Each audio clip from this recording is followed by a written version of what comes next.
Yeah. So, and by the way, funny is so what I want people to realize about life is that there's always going to be seriousness going on, but the more we could laugh and smile and take ourselves not so seriously, the better off we'll probably be, right? But anyway, back to your question. So that experience you mentioned, that quad-fecta, really came to prominence when I was about like 10 or 11 years old. So I can't, I'm not going to sit here and tell you that I created this acronym when I was 10 or 11 years old, or I was reading books when I was 10 or 11 years old, but I'll just simplify it to a 10 or 11-year-old mindset. Someone called me fat, right? When I was 11 years old. And what I mentioned in the talk is I knew I was overweight. I was bigger than everybody else. I wasn't blind, although I did wear glasses, but I could see other people. I could see that I was bigger. But nobody ever said it to my face, right? Maybe they were saying it behind my back, or it was definitely evident, but nobody ever said it to my face. And a waiter said something along the lines of that a couple of my friend and his sisters were related because they were skinny, and that clearly allowed me to believe that I was not skinny. So I looked at it like this: like I had a choice in that moment.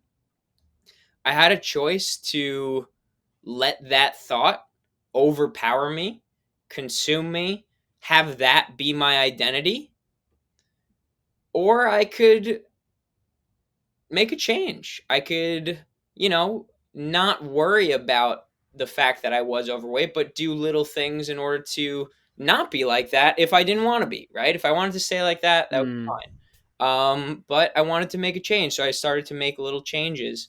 But in that moment, like I mentioned the quadfecta, because somebody had said something bad about my weight, I realized, well, what else are people saying that's bad about me? And like you said, I wore glasses, so I looked funny. My last name is Gross, so people laugh at me already. I had long hair, so people always called me a girl. I might actually be the like quintfecta. I had really not great teeth at the time either. So all these things, all these qualities that I could just harp on and say, why me? Poor pitiful Jordan. Why does this have to happen to me, right? Or I could say, screw it and just push through it, push past it. Some of them I can't change. Some things you are not going to be able to change. You cannot control them, which were, for instance, I said like my long hair or my teeth, right? I can't change that, but I could tell a different story about some of the other things. I was bigger than everybody else, like you said, so why not use that as an advantage while I had it?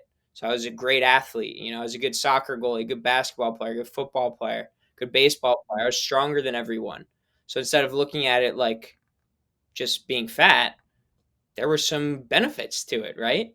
My last name being Gross, I could use that to be funny. People were gonna laugh at me anyway, so why wouldn't I just laugh with them? And say, yeah, gross, ew, disgusting, right? And laugh yeah, with them. Being, having glasses on, looking nerdy.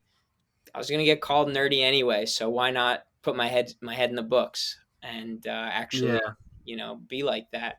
So I didn't know at the time what I was doing, but looking at that 10-year-old kid, it was just a simple choice. It was a decision of who do I want to be? Do I want to be somebody who sulks about my misfortunes, or do I want to be somebody that changes the narrative?